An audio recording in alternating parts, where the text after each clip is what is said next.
manam otrajam dēlam palika tikko 4 mēneši, un gribu mazliet padalīties, kā mums iet. Tā kā es ļoti aktīvi strādāju, es varu tiešām 100% apgalvot, ka es esmu jau pārstrādājusies.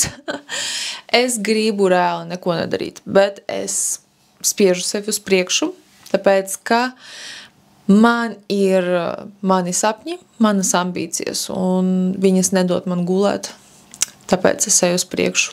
Kaut gan dažkārt šķiet, ka mazliet vēl, un mans ķermenis pateiks man ārevuār.